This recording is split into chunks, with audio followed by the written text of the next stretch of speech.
आप लोग भी इस बात को सोचकर हैरत में पड़ जाएंगे कि इतने साल यानी साल 2019 में अमित शाह गृह मंत्री बने, उसके बाद भी कई तरह के ऐसे मुद्दे आए जिसमें गृह मंत्रालय पर सवाल उठे, अमित शाह की जो जिम्मेदारियां हैं उस पर सवाल उठे, लेकिन अमित शाह इस तरह से कभी पूरे सत्र से गायब नहीं रहे। इस बार ऐसा क्यों है? ऐसा क्या हो गया है? क्या वाकई विपक्ष ने इतने ज्यादा सवाल उठा दिए और ऐसे सवाल उठा दिए जिससे परेशान है? नहीं, मसला सिर्फ एक गलती का है और गलती इतनी भारी पड़ रही है कि उस पर माफी भी अगर ये मांग लेते तो ठीक है, लेकिन इनकी एक आदत है, माफी ये मांगेंगे नहीं। ये वक्त का इंतजार कर रहे हैं कि कब कोई एक ऐसा मुद्दा हाथ लगे जब विपक्ष के हाथों ये पूरी कॉकरोच जनता पार्टी छात्र खेल रहे हैं ये साबित करके इन्हें एंटी नेशनल घोषित किया जाए, तब उसके बाद अगले सत्र में आपको अमित शाह नजर आएंगे। अच्छा, वो गलती क्या है? वो गलती अब चौक चौराहे पर, मंच पर नहीं, बल्कि सुप्रीम कोर्ट के अंदर उठी।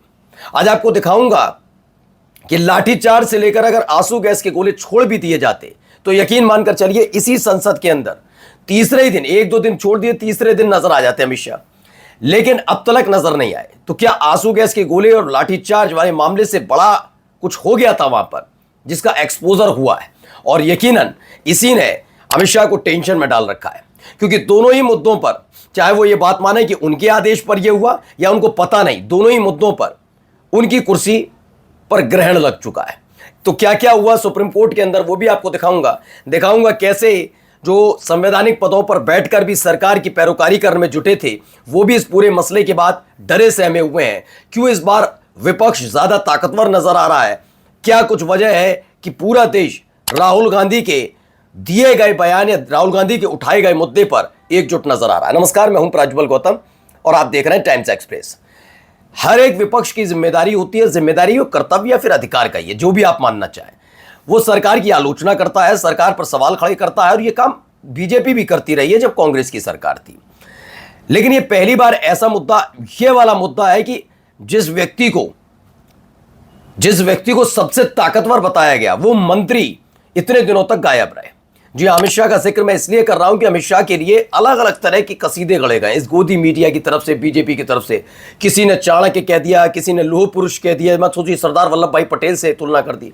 लेकिन क्या वो इन सब चीजों के काबिल है?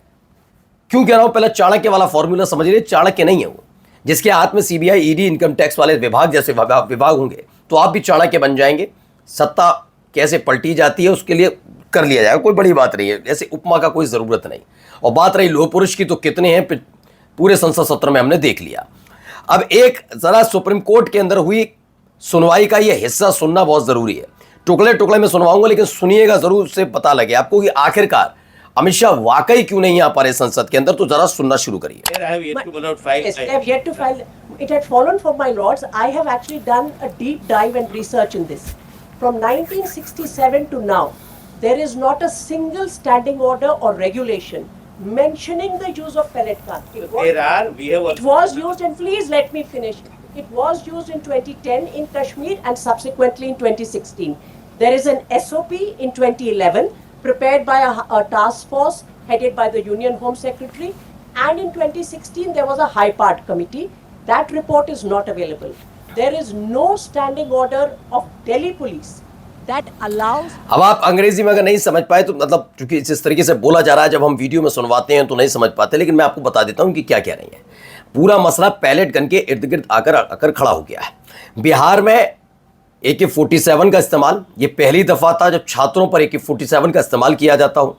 मैं ये नहीं कह रहा कि AK-47 का इस्तेमाल नहीं हुआ हो, कई तरह के अराजक तत्वों ने किया। AK-47 तो बड़े बड़े नेता जो आजकल सरकार की पैरोकारी कर रहे हैं उनके घरों से बरामद हुई है। बिहार के अंदर ये हैं कि आप जानते होंगे।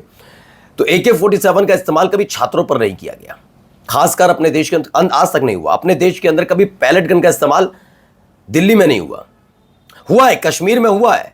लेकिन कश्मीर एक तनावग्रस्त इलाका, एक ऐसा प्रदेश जो जहां पर अशांति, वहां एक अलग सिचुएशन बनती है, तो उस लिहाज से वहां पर किया गया। लेकिन दिल्ली राष्ट्रीय राजधानी, और वो भी छात्रों की अगर बात की जाए तो पैलेट गन का इस्तेमाल कभी नहीं किया गया। ये पैलेट गन ही वो चीज़ है। एक होता है कि मामले को छिपा लिया जाता, जैसे ही पैलेट गन चली तो उसके बाद कई चीज़ों पर काम कर लेते तो शायद इस मामले को दबा लेते। सबसे पहले जिन छात्रों को, और जो एक शायद पत्रकारी, उनको जो लगी पैलेट गन, उनको अपने समझाइश में लाना था इनको। मैं बता रहा हूं एक तरीका, अगर ये कर लेते तो, वैसे तो ये गलत होता है, ये गलत क्यों, आप इतनी बड़े घटनाक्रम हो जो छिपाने की कोशिश कर रहे हैं, इन्होंने नहीं किया, वो कर नहीं पाए, संभाल नहीं पाए, ये समझ ही नहीं पाए। उसके बाद पैलेट गन चली, इस बात को पहले तो मना करा इन्होंने, पैलेट गन नहीं चली, नहीं चली, झूठ बोलता है ये विपक्ष, ये झूठा है राहुल गांधी, ये झूठी है कांग्रेस, वो अराजक तत्व है। लेकिन बाद में रजिस्टर्ड की कॉपी वगैरह सब हाथ लग गई कि हाँ वाकई पैलेट गन चली थी, तो सबूत तो था ही।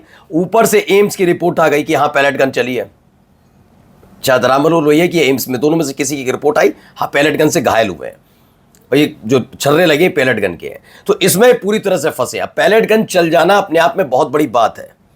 बहुत बड़े आंदोलन कांग्रेस के वक्त में भी हुए हैं, आपने देखा, अन्ना आंदोलन हुआ, बहुत सारी चीजें हुई, लेकिन पैलेट गन का इस्तेमाल नहीं हुआ। वहां पर भी लाठीचार्ज हुआ था, याद होगा, एक बाबा, वो ऐसे ऐसे वाला बाबा, याद है ना, वो क्या पहन के भागे थे, तो सबको पता है पैलेट गन का इस्तेमाल वहां पर भी नहीं हुआ था, लेकिन ये पहली दफा था, इसी ने इनको फंसा दिया। आगे जरा सुनिए, फिर मैं पूरी कहानी बताता हूं, पहले देखिए। Even the use of pellet gun or mentions the weapon of pellet gun. The only thing that particular petition is saying, the petition is not saying the police should not have anything to protect itself. This particular weapon is unfit for use, particularly in protest, by the very nature of the weapon. Let them file the affidavit. If there is a standing order, place it on record. We will take their affidavit and with your assistance. अब इसमें जो ये कह रहे हैं, supreme court में सुनवाई हुई है। पहली बात तो सुप्रीम कोर्ट का वाला मैं आपको पहले भी बता चुका था, जब सुप्रीम कोर्ट में ये मामला पहली दफा पहुंचा, जब ये पूरा प्रदर्शन उरूज पर था, 20 तारीख गुजर चुकी थी, और जो बर्बरता दिल्ली पुलिस की तरफ से की गई थी या आरएएफ की तरफ से की गई थी, उसके वीडियोस जो सामने आए थे, उसे लेकर एक वकील साहब वहां पर पहुंचे थे। वकील साहब ने कहा था ये वीडियो देखिए चीफ जस्टिस ऑफ इंडिया से, उन्होंने कहा था मेरा वक्त बर्बाद मत करो, मैं कोई वीडियो नहीं देखना चाहता उस समय। लेकिन जब सब तरफ से आलोचनाएं होने लगी कि ये कैसे कह सकते हैं चीफ जस्टिस ऑफ इंडिया कि उन पर समय नहीं है, वक्त बर्बाद मत करो, वीडियो नहीं देखूंगा, उसके बाद सुनवाई शुरू हुई। और अब क्या है, ये सुनवाई में वकील ने बताया कि सुप्रीम कोर्ट बताया कि 1967 से लेकर आज तक गहरी रिसर्च की है, लेकिन उन्हें दिल्ली पुलिस का ऐसा कोई भी स्टैंडिंग ऑर्डर या नियम नहीं मिला जिसमें पैलेट गन के इस्तेमाल या पैलेट गन हथियार का जिक्र हो। यानी आज तक पैलेट गन का इस्तेमाल 1967 से लेकर आज तक नहीं हुआ, एक भी नहीं। उन्होंने कहा पैलेट गन का इस्तेमाल सबसे पहले कश्मीर में हुआ था, बाद में 2016 में केंद्रीय गृह सचिव की अध्यक्षता वाली एक टास्क फोर्स की, 2011 की एसओपी मानक संचालन प्रक्रिया और 2016 की एक हाई पावर्ड कमेटी की रिपोर्ट आई। लेकिन दिल्ली पुलिस की अब स्टैंडिंग ऑर्डर कहाँ है जो प्रदर्शनकारियों के खिलाफ इनके इस्तेमाल की इजाजत देता है? अगर ऐसा ऑर्डर है तो उसे कोर्ट में पेश किया जाए, अगर नहीं है तो किस कानूनी आधार पर छात्रों पर पैलेट गन चलाई गई? अब यही एक सबसे बड़ी दिक्कत है। पैलेट गन चलाई, किसके कहने पर चलाई, ये तमाम जवाब सिर्फ सुप्रीम कोर्ट में नहीं देने हैं। आप जब संसद में आएंगे तो यही पूछा जाएगा कि जिसका इस्तेमाल 1967 के पहले भी कभी सुना नहीं किसी ने, अब कश्मीर तक सुना, वो दिल्ली में कैसे चल गई, कौन थे, कौन से छात्र थे, क्या ऐसी मजबूरी आ गई थी पैलेट गन का इस्तेमाल करना पड़ा, और इतने दिन गुजरने के बाद भी कोई कार्रवाई क्यों नहीं हुई? ये तमाम चीज़ों का जवाब देना होगा। यही एक वजह है कि सुप्रीम कोर्ट में अलग मामला चल रहा है, संसद में आने से बचते नजर आए अमित शाह। नमस्कार।